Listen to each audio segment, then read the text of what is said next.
All right. Welcome. Pardon me while I move my sound setup all around a zillion different ways to make sure that you can hear me. We have both YouTube and Instagram again today, so if my eyes are going all over the place, you know why. But I have the cameras that's close by. You're here. You're there. Hi. Hi. We're going to be talking about what works in Law of Attraction and what is just outright silly, what myths are available for us to frighten the crap out of ourselves with in Law of Attraction, and what works practically in our lives. What's it like to be a mystic in a modern world without a ashram and without a monastery, to stay in the sacred and work in universal law that is old, like as old as the Dead Sea Scrolls. I've seen some revelations of Law of Attraction and other universal law. So for those of you who thought maybe it was just from The Secret, I gotta tell you otherwise. It goes far back, and there are some things about it that are wonderful and some things about it that are just deeply misunderstood and misperceived and mistaught. So, excuse me. Suddenly struggling with some allergies all of a sudden. So, how's everybody doing? Are you excited for this little mini class? Yep. We have a deeper masterclass coming up about this topic this Sunday, and it does have a free recording, but only if you register in advance of it. The class won't be taught later. I only teach a class, and then I don't tend to have that kind of tendency to want to put it up on my website later because it's in the moment, in the now, and that's it. So today's class, we're going to talk about everything that I can tell you at the practical level of what makes Law of Attraction really amazing, wondrous, and downright miraculous, and how, when we listen to the myths that are currently taught about it in New Age and modern spirituality, how it can be a little disjointing and confusing, and how we can sometimes get ourselves in a little bit of a karmic tailspin. So, and then I'm going to take some time to answer some of your questions, and we'll go from there. So we all know about the basis of Law of Attraction, or I assume most of you who are coming to this class would know that its basis starts from everything is energy. And if you think that's an energy which comes in emotion, which becomes a speech or a written word, which becomes a creative action that changes your life and that of others around you, right? Well, those are the 4 laws of karma that make it run, but it goes way deeper than that. And sometimes it's used in ways that are just, I just kind of go, okay, yeah, you threw your free will out there and you got what you wanted, and now what? Right? That happens sometimes. So Law of Attraction is one of the most powerful laws universally in our universe. And it brings us everything that we have, that we see, that we do in our lives. And along with Law of Attraction, 12 universal laws actually govern the way this universe works. And they all play a role on a major scale when you want to tap into getting to know your soul's calling or purpose, as you may believe it to be creatively. When you want to get into the manifestation, not just for something on the surface level of your life, but in like powerful miracles and deep healing, right? Listen more with me today and find out why and how that actually works, okay? So let's talk about that, those 12 universal laws, because I need you to understand sort of some basics. We'll go over these in so much more detail on the class this Sunday, but I do need you to understand the basics of it because they all work together. You know, Helena Blavatsky talked about this in her book, The Secret Doctrine, a long time ago. Prior to then, the Kabbalion discusses all of these 12 laws in deep detail. So you've got to understand the law of energy and the way that it works. So we're going to start there. The law of energy states that everything in the world carries a specific vibrational frequency. We're not just formative. That light densified into a form.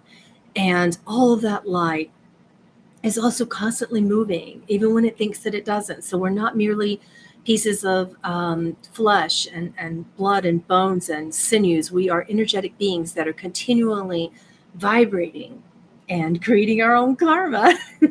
We'll go over much deeper in the masterclass on Sunday, the deeper implications of what that looks like karmically. But there are various frequencies within the spectrum of a wave of light. Every person, every object, every emotion, every thought, every intention vibrates at a specific frequency, which is affecting your life, whether you are conscious of it or whether you are not. Okay, so law number one, whether you're aware of it or not, energy is always moving in thought, in emotion, in word or speech, and in action. I just listed the 4 laws of karma that make the law of attraction work. Okay, next you need to understand the law of rhythm. So in the law of rhythm, there is a natural flowing rhythm to everything. Everything from the tides in the ocean, everything to seasons, birth and life and death are all within this law of rhythm, and everything is working out that way. You know, there are laws to attraction and sexuality, and when we try to force things in life to happen at the time that we think is right, and this is kind of one of the little myths and one of the things I said in the subject of this that would be absurd, when you attempt to manifest something, when you manifest something that's throwing you off that rhythm, you can knock yourself out of not only your soul's karmic rhythm of what your calling is and what you and your soul had in your predisposition in the life before this life, when you were a soul floating around without a form, you know, whether you were resting between lives or whether you were in a completely other life, right? You can knock yourself out of the natural rhythm of whatever universal law is working and whatever karmic implication is working to actually help you. So yeah, in that way, some people believe you can hurt yourself with law of attraction. Now, I believe that even that could possibly be a predisposed thing. And I call that divine will. And how divine will operates with our free will is that divine will say, yeah, you know, I knew you might do that, which would lead to this, which would lead to that. You shot that arrow. It went a zillion different ways. It hit a tree and then broke in half. And then, you know, the wood from the arrow rotted. And then someone, you know, it melted into the ground and another person came along and made another arrow out of the same thing at some point later. And divine will all knew that that was going to happen. Sounds ridiculous, right? Only God would know the reason behind that. Only a cosmic consciousness that doesn't have human laws, but that created universal laws would really kind of get that. We can't always get what we have predestined at the soul level, what source has also predestined for our souls to experience as we create and as we grow. So according to the law of rhythm, if we go in there and we try too much to kind of duck and turn and you know, weave around what our actual fate would be, we're just kind of like, you're going to laugh at this word.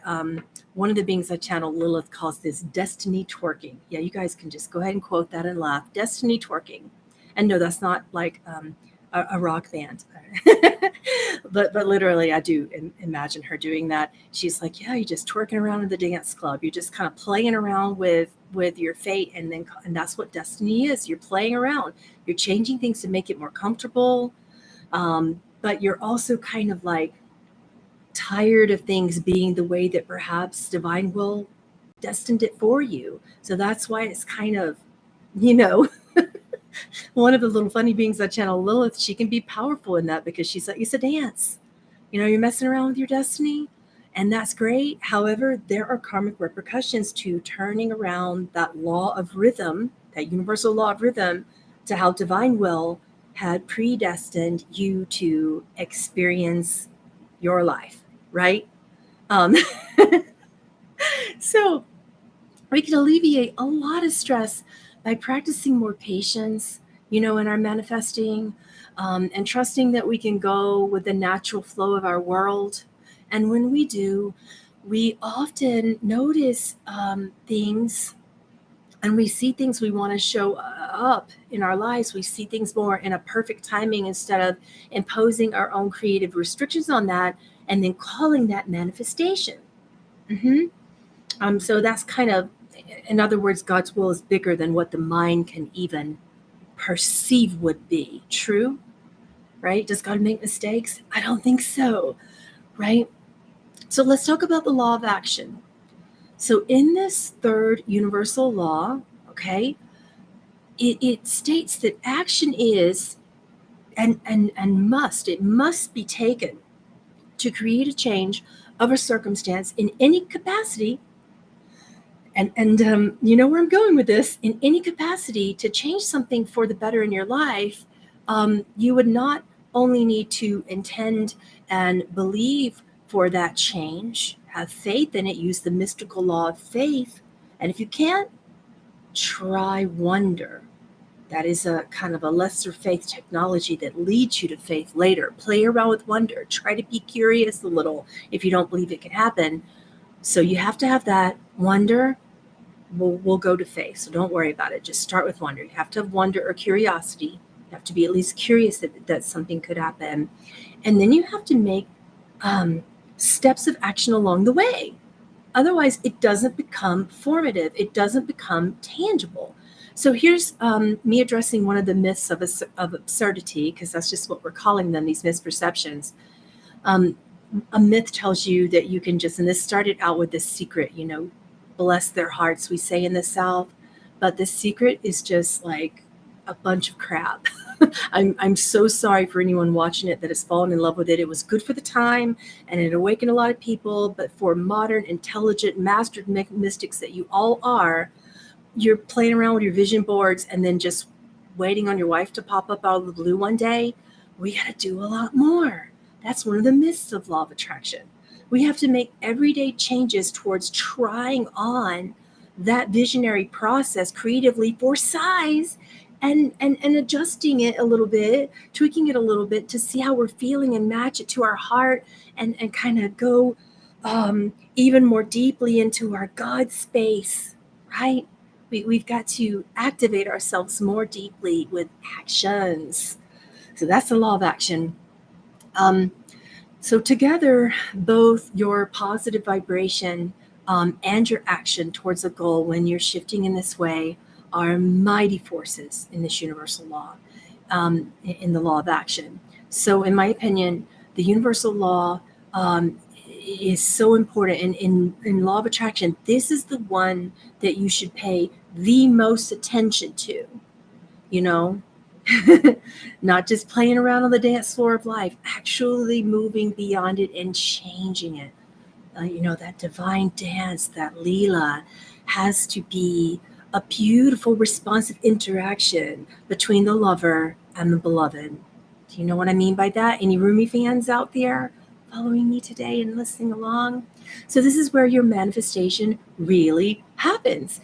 And that's why my entire course coming up this Sunday is based upon law of action as a foundation. It's like we start with action. So all those things about visualizing and all this, I teach it differently. Law of attraction for mystics is taught with action and then thought and then feeling and then words and writing and speech and all of that. We teach it a little differently for mystics because you have to move to make something happen. So I teach it slightly differently because in many of the ancient mystics, particularly Helena Blavatsky, taught that in her secret doctrine, that to tap into a certain vibrational frequency, we had to become it, like quite literally. She was a very practical woman.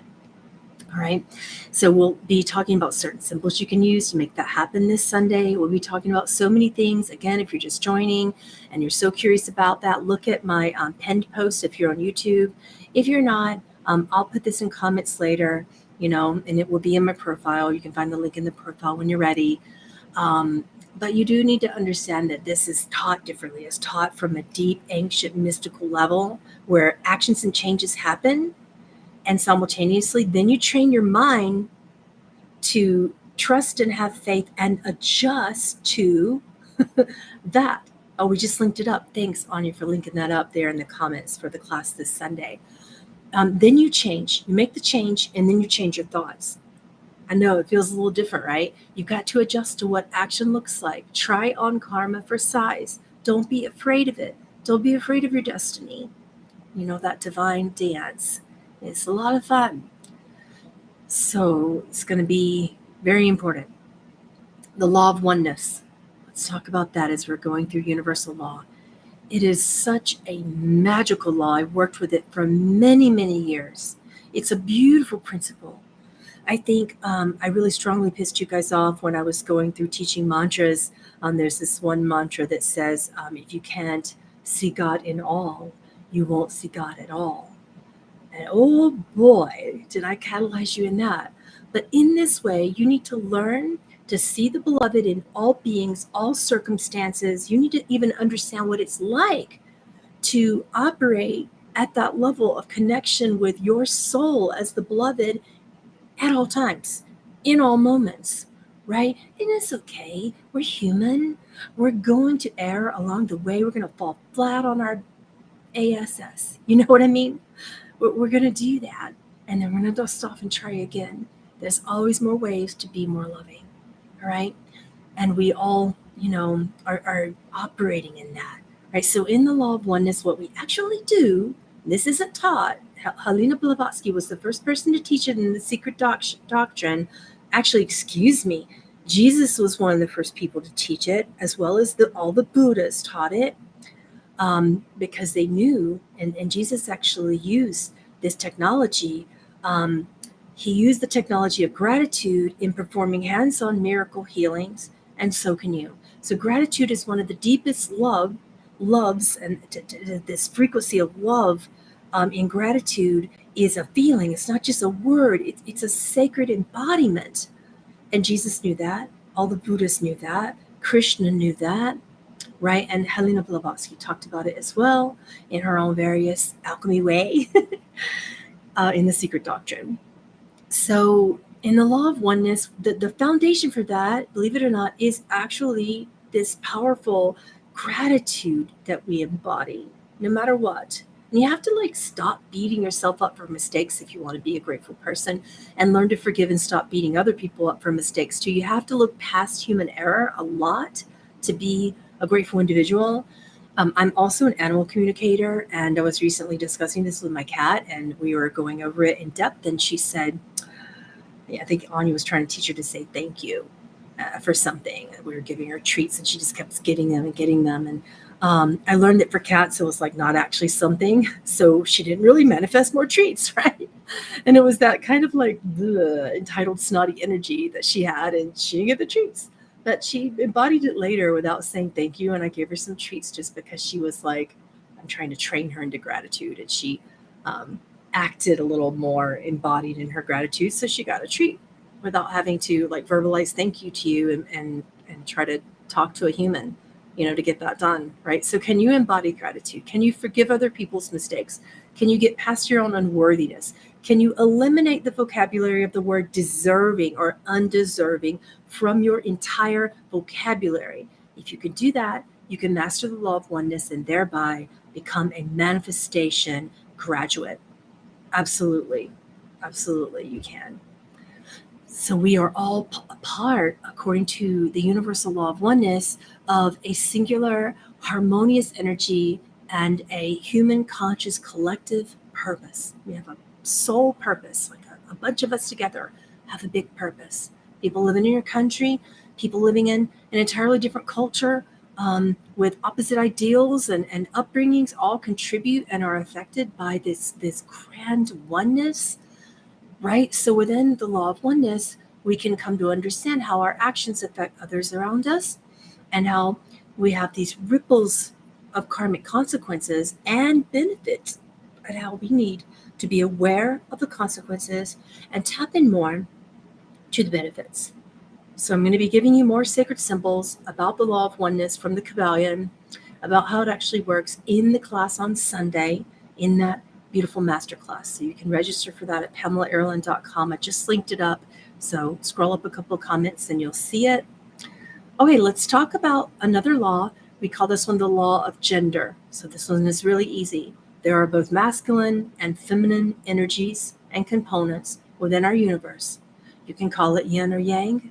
You can call it divine masculine. There is no superior energy, just complementary energy. Right, so all these theories, and this is more of the myth of law of attraction, when you're teaching about how to get rid of the patriarchy, the unhealed patriarchy, and how the feminine needs to rise. Well, there have been many times when that happened, and then the feminine took over and became complete asshats to the whole world and destroyed it as well. We've gone through those cycles many, many times, and ladies, divine feminine, you can do it just as powerfully and quickly as the divine feminine has, possibly even more so. So what we need to do is complement each other. According to the law of gender, there actually is no superior energy. There are just two energies that are opposite forces that are complementing and then creating together. You understand? So we nurture our masculine and our feminine energies. And when we do so, we start to feel more balanced and more whole as human beings, whether you're male or female or non-gender, unisex, it doesn't matter, what your body is, because this law is beyond your sexual organs, okay? You think I'm talking about like penises and vaginas here. The law of gender is beyond your sex organs, so we can't take that powerful celestial, really up there, seventh kingdom of God, crown chakra principle, and drop it right down into Uranus. I'm sorry. We can't pull it down into the sacral chakra, ladies and gentlemen, right? This is about something beyond your sexual organs, and the majority of people want to manifest love, but they're only doing so from their hormones and sexual organs by taking that beautiful law of gender Kabbalion principle and dropping it straight down to the sacral chakra. It's just a big old myth. It doesn't work.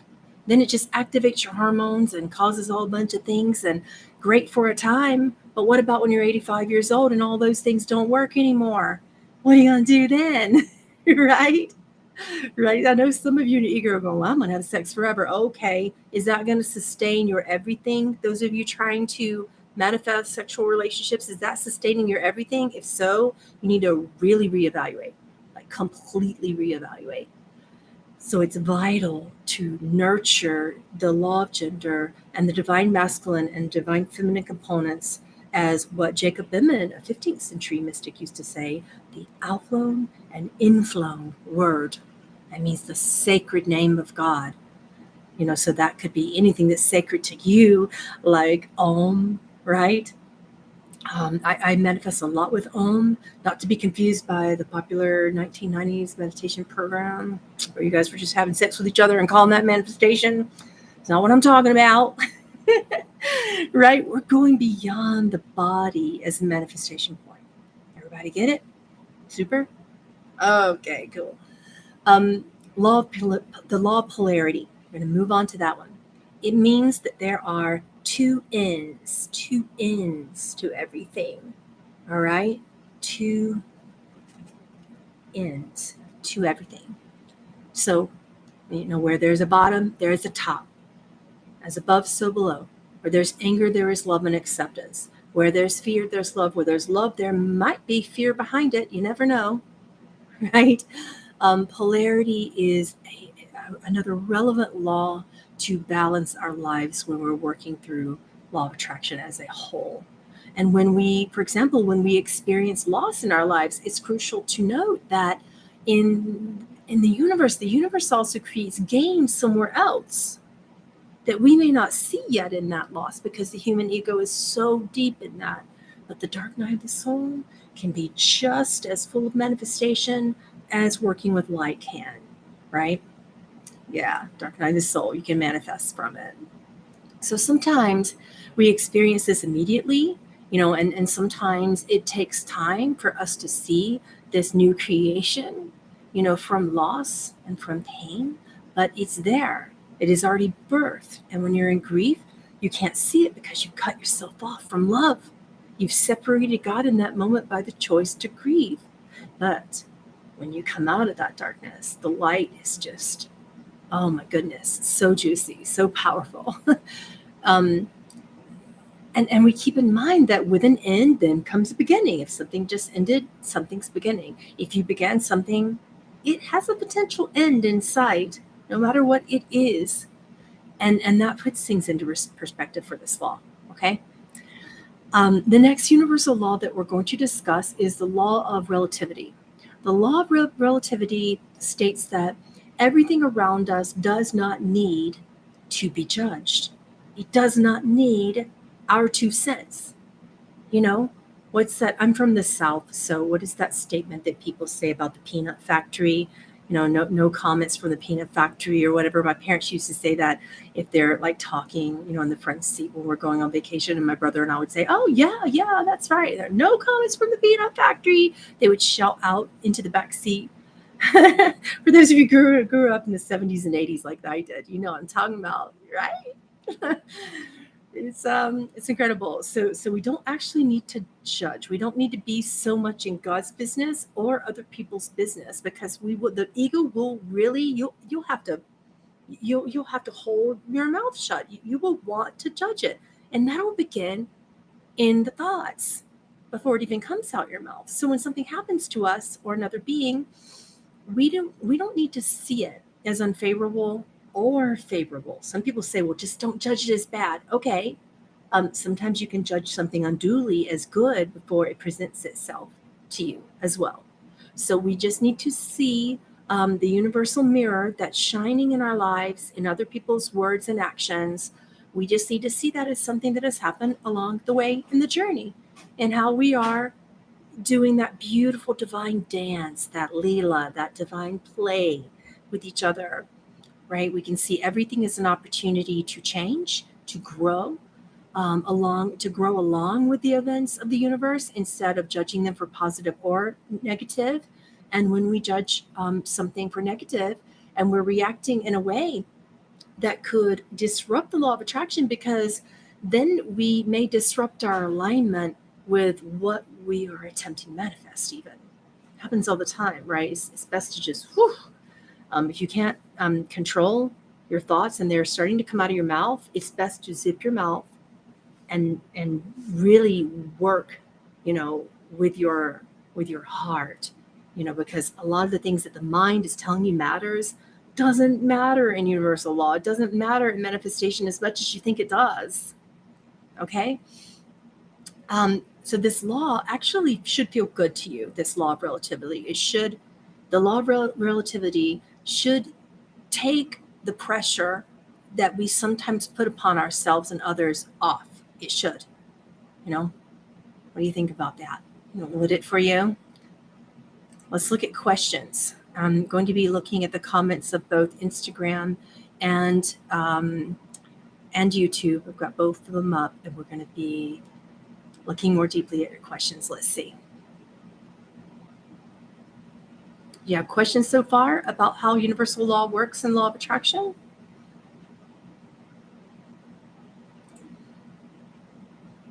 Yep. Not yet?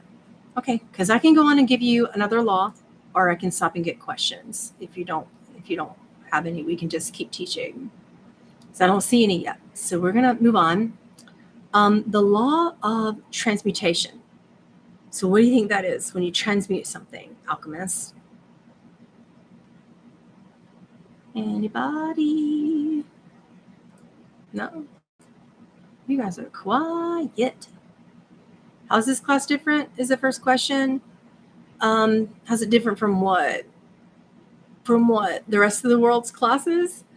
Well, because when you're looking at universal law and it's misinterpreted because you've taken the sacred and exchanged it for convenient modern things, basically speaking, this is a different class, because you got to go back to the ancient law of attraction and how it was originally working.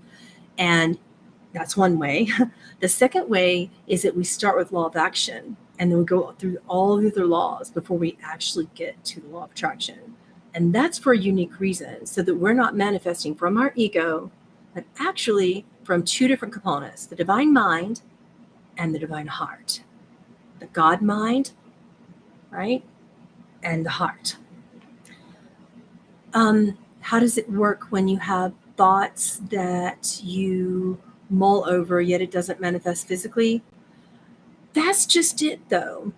A lot of times when you're mulling over a thought, like that energy in that phrase itself would cause me to kind of wonder if you're working without the training of the mind and you're actually not in the law of action enough to make formative movements and changes towards that, right? I know you're giving an example now, so let me remember. This is like a dressing room, and you're taking a dress in there, and you gotta try it on. And if it's not working, you gotta look at that. Do I need a whole other dress? Do I need a mending? Do I need to walk around? Kind of like you're trying on new shoes, and it gets better after a while. Like when you're working with fears don't manifest anything but more fears. Right. So when you're working with fear as a manifestation tool, you need to switch it to the love and use the mystical law of faith. In this class, the third thing that's different from most law of attraction classes that we're not just working with the universal laws, we're working with mystical laws. So in the law of faith, you'd have to say, they haven't done anything, that hasn't been evidence, and I'm not operating from the past. The past is never a starting point for manifestation. And fear, that comes from an untrained mind. So what we would do is we would utilize the ancient alchemy symbols to tap into the heart. We would invite the mystical law of faith more deeply into our lives. And then the third thing we would need to do is we need to act. We need to talk about our fears. Maybe we would work on that in the law of transmutation and take that even deeper. But we don't just like sit on fear and let it fester, right? It doesn't work. True. Yeah. I mean, it's easy to say change the frequency, but when you've been hurt before, it's sometimes easier said than done. So this is why some of the late 15th century mystics like Jacob Behmen would work with symbolism, and so did Helena Blavatsky. So we would work with symbols, and we would invite them in those symbols into our visualizations, into our meditation practice, into our affirmations, into anything that would help us heal. Blavatsky was good at creating altars and using symbols on altars and literally working with the sacred altar. But these days, that's more of a metaphor for the altar that's in your soul, right? We're busy modern people, so we're not always going to be build an altar, go off work now, got some fear, got to go face it. Well, good if you can, but it doesn't always work that way, right? Yeah. How about grief? I am actually working with St. John of the Cross this month on my Patreon channel. And he doesn't talk about manifestation from it. He talks about how to get beyond the senses to let the heart train the mind. So the senses take over, but then we get to a deep space of trust and a deep connection with our soul and to a cosmic consciousness. So when you're working with grief, the grief itself isn't manifesting. The actual dark night of the soul is the nourishment. That is the manna for the soul. Believe it or not, to get back to the light, we need the darkness. Remember the law of polarity? We need that according to universal law in the Kabbalion, right? So why is it there? You must need that food for some reason. Can you always use your own symbols? You can, but I'm going to be giving you symbols that are tried and true for thousands of years. So whatever you want to do, trust your symbols, see if it's working, see if the symbol opens your heart. Try mine if you want instead. Whatever you want, whatever's like really calling your soul, right?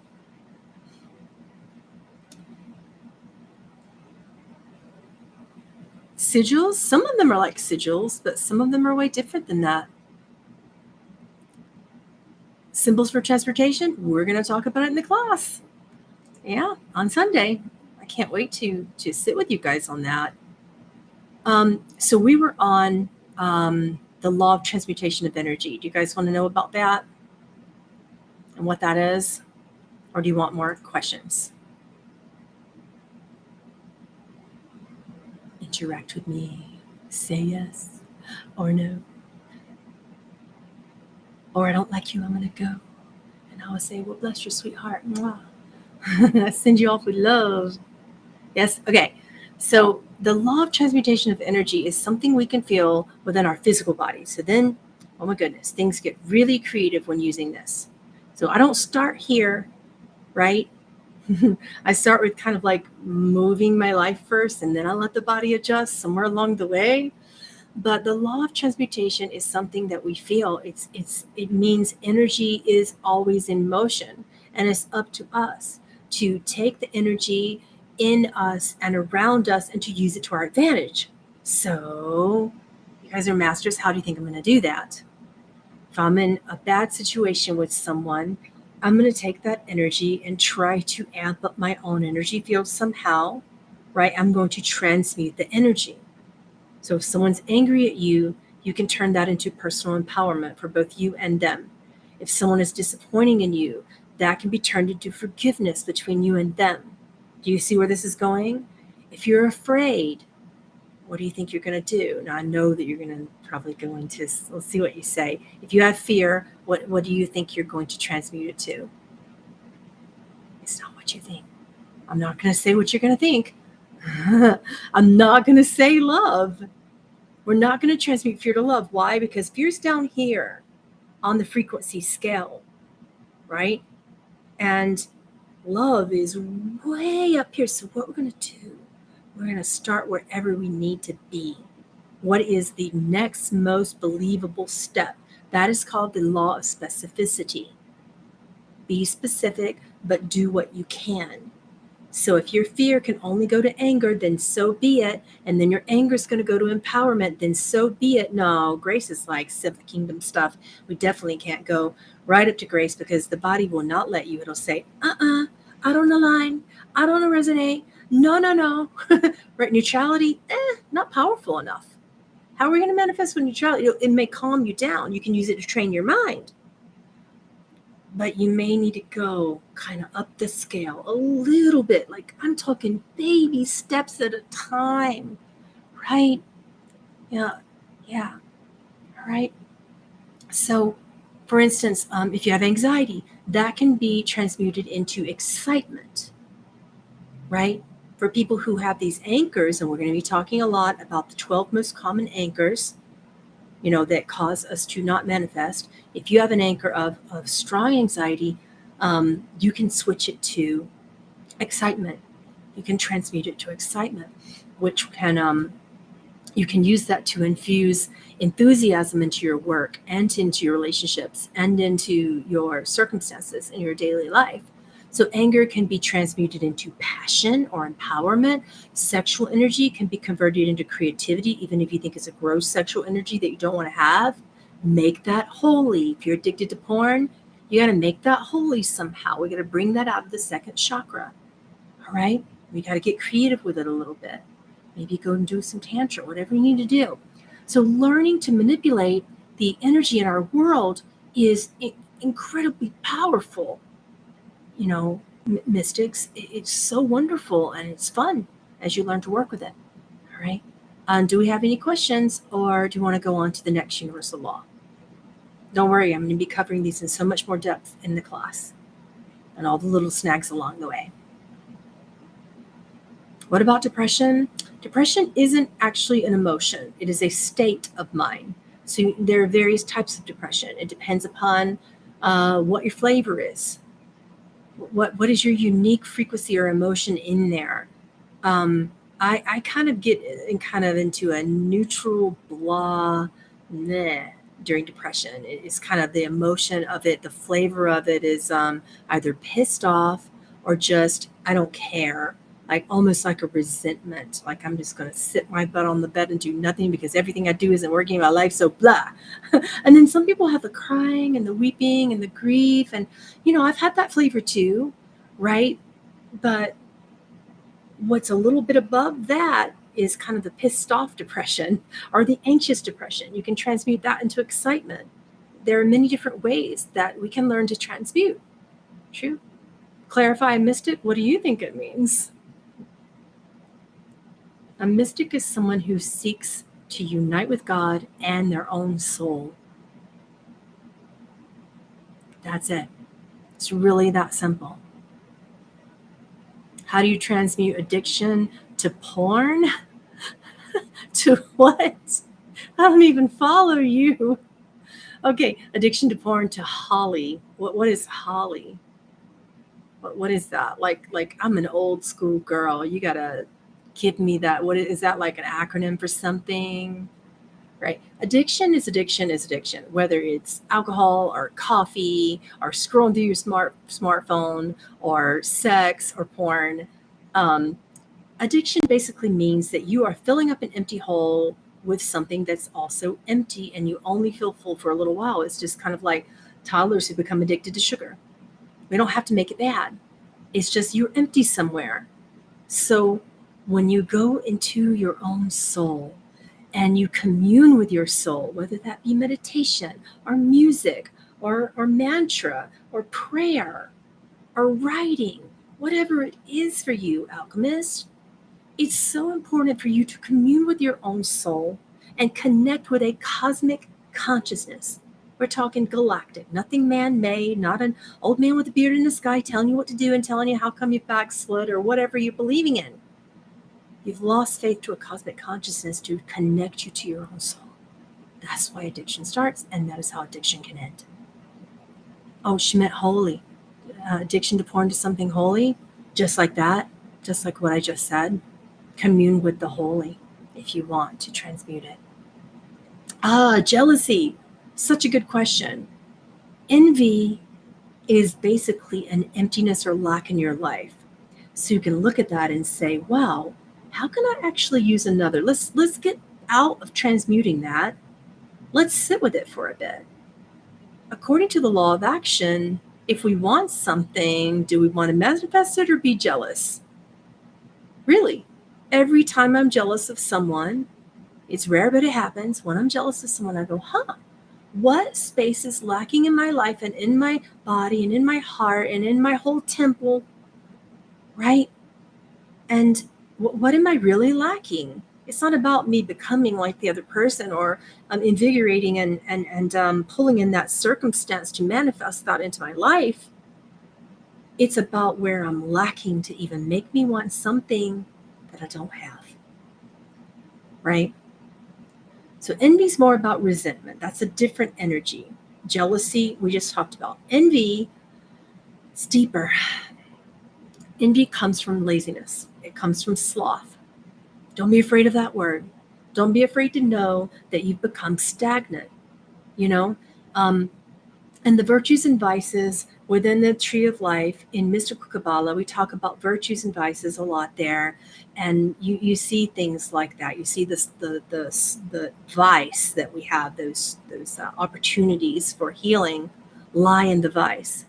But when you're envious, it's because you've been kind of stuck or stagnant or lazy or procrastinating somewhere and using that to fill up your lack. Using procrastination and laziness to fill up your lack. That's why envy actually happens, right? It is very interesting how the human mind works.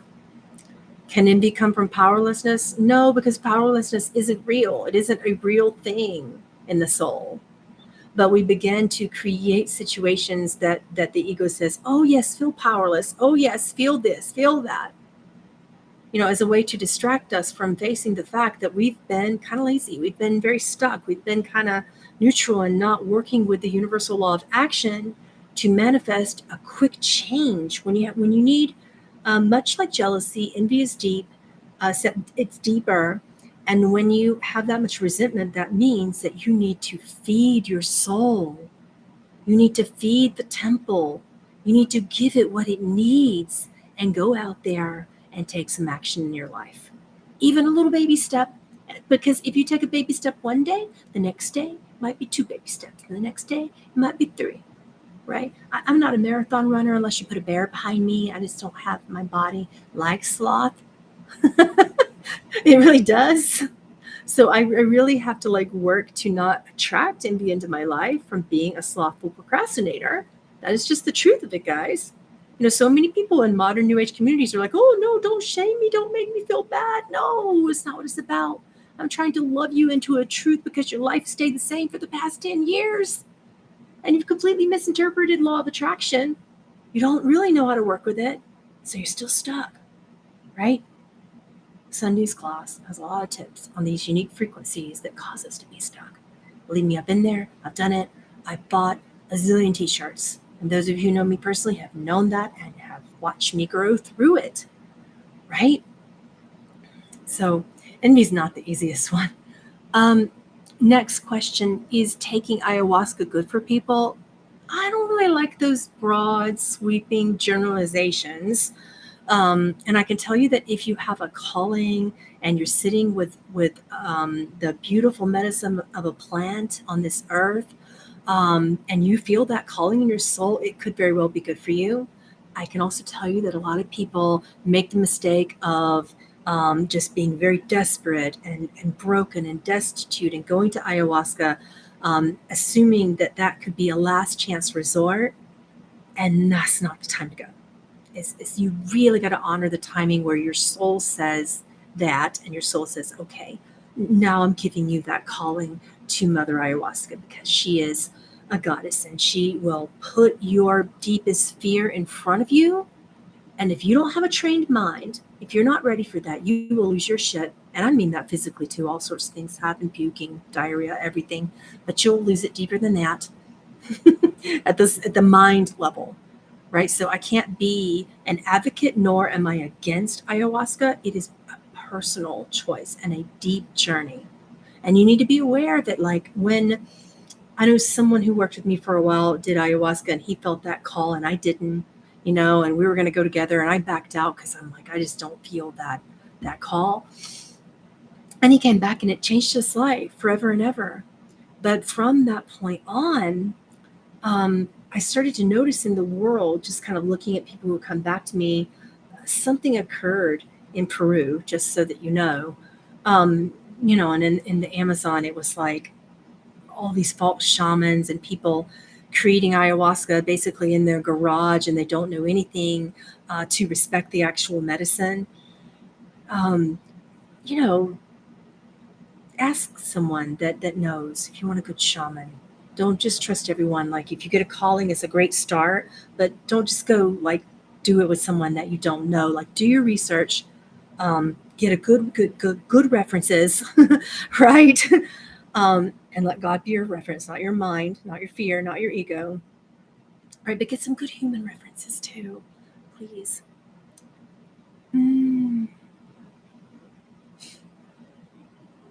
Okay. Law of compensation. So this is pretty easy. In this one, it states that everything we do creates an outcome that's equal to the energy or effort put in, right? So it's just, I see this a lot in some of my clients that walk around kind of resentful and angry, and everybody's out to get them. And then they wonder why everything is so kind of coming at them in life, like one problem after another, because their energy is not a response to that. Their energy started that. Right. And I see the same thing with really loving, grateful people, that they don't have to worry hardly ever. And then fearful people have feast and famine in their bank accounts and their small businesses. Right. So it's not a punishment. People have deeply misinterpreted karma. That's a myth, that karma is out because you did something wrong and now you need to do something right to balance it out. This is not what the law of compensation is about. Right. Some call this the law of balance from Kabbalion. But essentially, when you push, something moves. When you smile, it creates happiness. When you disagree, it creates tension. Resistance creates persistence, right? And flow, well, creates a huge, like, energy of receptivity, like things just an openness coming back into your life.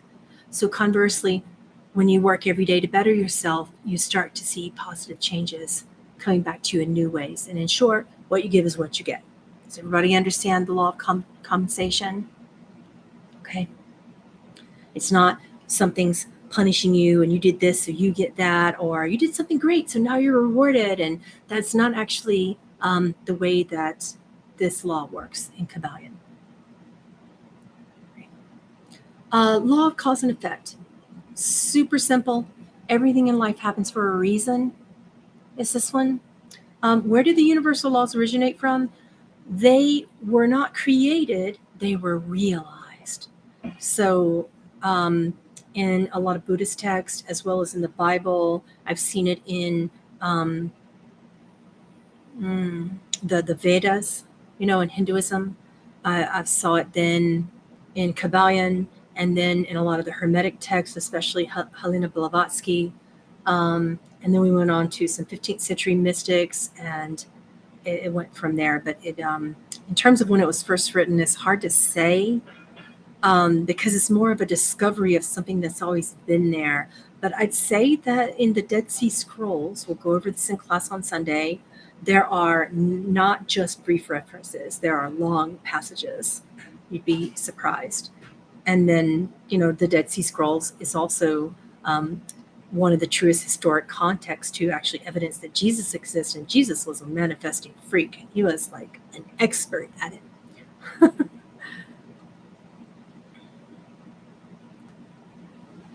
There's actually a law separating law of attraction, cause and effect. Mystics can't actually separate anything. So we will not, for purposes of this class, separate anything, because that would be against universal law. And it would be against mystical law, because everything is in the grace of how it should be. And according to universal law of oneness, it just doesn't work to separate much. Just doesn't. But in cause and effect, everything happens for a reason, whether we accept it or not, whether we think it's good or bad, or what judgment we place towards it doesn't matter, right? Even if something happens which we can perceive to be negative, sometimes it's actually the universe working on our behalf, and then it hurts, and we're like, why does that hurt? The only reason why we suffer is from wanting something that's actually not good for us, right? Or from being deeply resistant to our own soul. Yeah. So basically, expectations are that noose of manifestation. It's the noose around the neck of manifestation. It just strangles it and causes pain.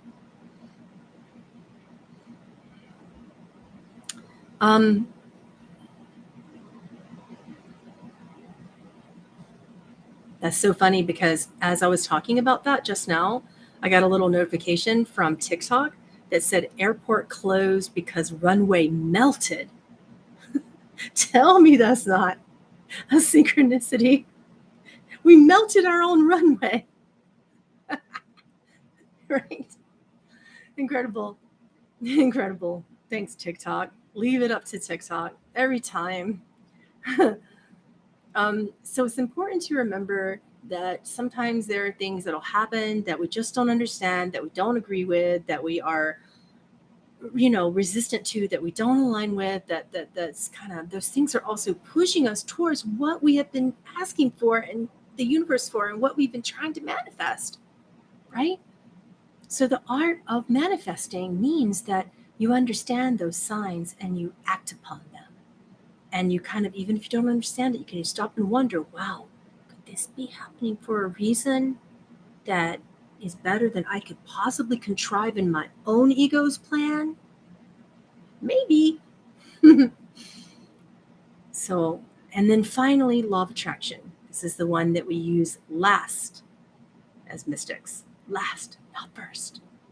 What we focus on, we attract. Center your energetic frequency appropriately, and then you vibrate, and that vibration allows you to align with similar vibrating circumstance, not because it was good, not because it was bad, not because you deserve it or you're worthy of it or you worked your ass off, not because of law of action, but just because you centered an energetic frequency on it, right? So we do that last, after all the action. After understanding the other laws, then we take all that and we center our focus. True? And then we get a similar vibrating circumstance, not for good, not for bad. One of the major anchors in the entire human conscious collective, hear me on this if you hear nothing else this entire class. One of the major anchors is deservingness, the word deserving and worthiness. When we say something or someone is worthy or isn't, or we deserve it or we don't, it's like just a vice around love. And we can't manifest without love. Love is the most powerful frequency that you can manifest with until grace takes over. And humans don't quite know what grace feels like, but love is the closest thing. So just giving you an example, whenever you hear about like a terrorist bombing something, and, here in the US, you hear about kids, shooting up the schools and so many things like that. And then we start trying to connect and heal with each other by saying things like, oh, those kids didn't deserve that, and that teacher didn't deserve that, right? And we think that it's about that, as if there's some man-made being that follows our laws, that gives us something that we can't handle because of deserving or deservingness. Does that even make sense in a divine plan? That's a man-made concept, not a mystical law, not a universal law, not from a cosmic consciousness, but from a man-made religion concept and condition. We need to unlearn that, undo that, unravel that. Manifestors need to unravel that. Just like when you see starving kids, because of a deep drought somewhere on the other side of the world somewhere, and you're like, this poor babies, those children, they don't deserve that. Okay. All right, well, what do you want to do? People that got bombed in 9/11, they didn't deserve it. Okay, well, would you go take all the prisoners out of the cells and dump them into the buildings instead of the people with families who are working hard and doing all the right things? Would you take all the pedophiles and put them there and say they deserved it? Like, the cosmic consciousness, a cosmic God, does not operate by our reason. Therefore, we will never understand that from the good old noggin. Do you guys know what I mean? So you really, if you want to understand law of attraction, you need to remove the word deserve, worthy, and unworthy completely from your vocabulary. Start from it today. You'll catch yourself doing it. It's really insidious, but it's there, right? So when we primarily vibrate at a frequency of love and gratitude, those are the two things that primarily manifest based upon where we are in the collective right now, we start to see more and more instances of love and appreciation around us. And when we get angry and resentful and we feel that at our core, we notice and create more situations that are angering and frustrating and all that. Pay attention to where your focus and energy are. It's a direction in which our entire future is headed. And if you're alive right now, listening to this right now, my kids will maybe be listening to this when I'm long gone from this world one day, right? And they will be already doing it and done it a zillion times and bought a zillion t-shirts, right? But this is where the future is headed. And all the children of Earth definitely depend upon this, depending upon us to undo those conditions. So we're going to talk a lot in this class coming up on Sunday about removing anchors that create these conditions, whether it be from culture, whether it be from your parents, without any blame or shame. We're just going to go into it and teach you to yank that out and start living without it. So that needs a replacement. We can't just yank something out when we're deeply conditioned. We need a condition, and we're going to talk about what positive, healing, powerful conditions they can be replaced with. All right, I got a whole chart for that mess. I've been working on that for 10 years. Some of you patrons may have seen that chart off and on, but I haven't put it out there a lot.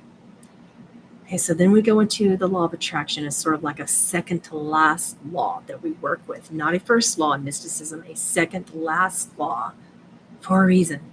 And then the final law that we're going to talk about today, which again, we'll go into more deeply into the class on Sunday, which we linked in the comments, the law of correspondence. Anybody know that one?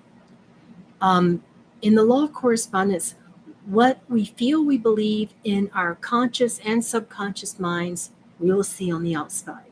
There's something corresponds to something, right? There's a puzzle piece for every puzzle. And there is a direct correspondence between how we feel on the inside and what we experience in our outside world. And the most dependable way to change what we see in our lives is to change how we are on the inside. Okay. All right. Any more questions? We can probably take just a couple more questions before I have to roll. Is it true that our body, that is not really us? Is it true that our body is not really us? I've been told that this is just like renting a car. Hold on. Sorry about that. Hopefully I'm back now. My low battery sign is telling me I have to go soon, Instagram. No, not really. It's not like renting a car. It's more sacred than that. It's like building a temple for God. So it's a lot more sacred than renting a freaking car. Just a lot more. But yeah, it's true that you're not the body, but it's just a lot more powerful and sacred than that to be blessed enough to have one. That is a manifestation point. What is my soul purpose? Ask your soul. Next question. What if someone is denying their thoughts, yet it's so obvious? How does that correspond to correlate to the law of correspondence? Well, it does, but it doesn't, because if they haven't seen it yet, it's manifesting, but in their consciousness, they're pushing against it, because they haven't seen it. They're not accepting it yet. Right. I'd be careful with that one though. Like, cause we can know that someone's denying their thoughts, but it's so personal. Their karma is so personal that mystics, you could be getting too much in someone's business with that. I know I do it all the time. I don't mean to, but before I know it, I'm feeling it. And if someone's denying it, that's between them and God. Right. So the only thing that you really can do is leave them alone with their soul in their journey, send them blessings along the way, and let them figure it out on their own. Yeah. How to work towards flow and move away from resistance. Develop such a deep mystical connection with your soul and such a deep, powerful connection with a cosmic consciousness. I just start saying that because every time I say the word God, you guys flip your lids. You think I've suddenly gone like straight up fundamental Baptist or something, right? Even though I always mean a cosmic consciousness. Right. But you got to get close to that cosmic God, that cosmic source so deeply that the love takes over and trains your mind away from resistance. Number one. That's number one. Get in touch with your soul. Go into the deep communion with your soul. Number two, train your mind. From there, allow that love to train your mind.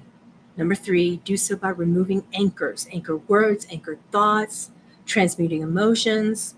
Work with manifestation just by transmuting emotions, because resistance isn't really an emotion. Just like stubbornness is a state of action and energy, but it's not an actual emotion. To get through resistance, you need to understand what foundation is there in your emotional frequency that's causing your ego to want to keep you safe from God's master plan. Because there's something there. All right. Thank you so much, guys. I gotta go. This was a wonderful little mini masterclass, but I strongly urge, because for those of you who've sat through my classes, you've learned that I like to talk and I love to teach.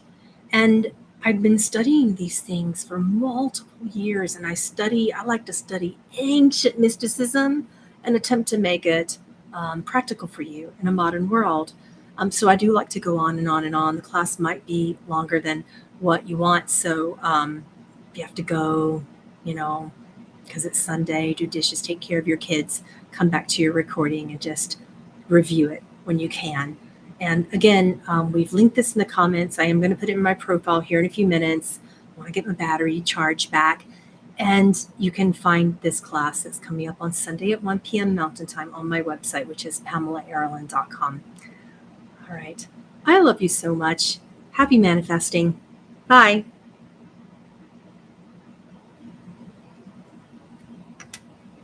And bye, YouTube. I had to hit bye Instagram first. Bye.